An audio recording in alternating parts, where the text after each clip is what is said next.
Image copyright PA image caption Theresa May attends a church service in her Maidenhead constituency. Theresa May will tell MPs there is a new sense of optimism in the Brexit talks after her last-minute deal aimed at moving them to the next phase. She will say she expects EU leaders to agree to start talks about future trading security at a summit on Thursday. The PM will insist she did not cave into Brussels over the so-called divorce bill in alignment with EU laws, and that she had stuck to the principles she first set out in a speech about Brexit in January. I know that some doubted we would reach this stage, she will tell MPs. I have always been clear that this was never going to be an easy process. It has required give and take for the UK and the EU to move forwards together. And that is what we have done. Hard-bordered UK is due to leave the EU in March 2019 but wants a two-year transition period after that date, with continued access to the single market to allow businesses to adjust. That is expected to be the focus of the next round of talks in Brussels in the new year, before discussions can start on a free trade agreement. The EU would not agree to move forward with talks until the UK agreed on a figure for its divorce bill. The Treasury indicated on Friday that it would be between £35 billion and £39 billion, paid over 4 years.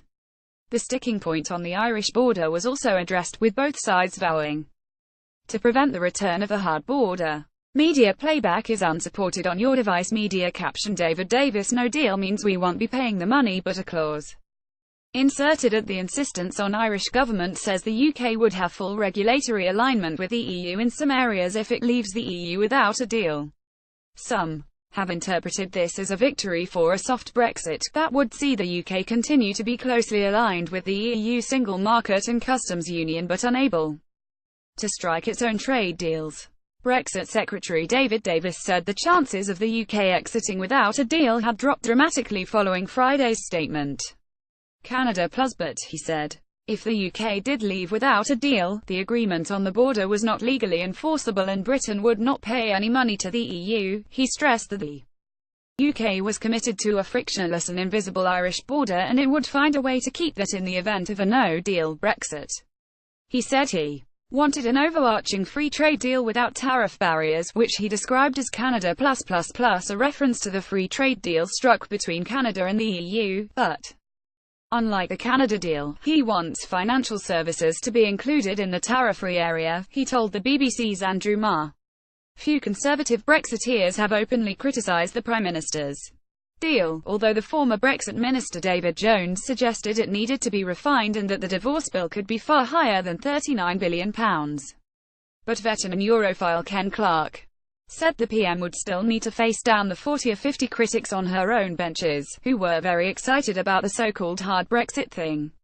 In her statement on Monday, Mrs May will tell MPs this is not about a hard or a soft Brexit and say the agreement reached in Brussels is consistent with her earlier statements on leaving the single market, the customs union and regaining control of borders.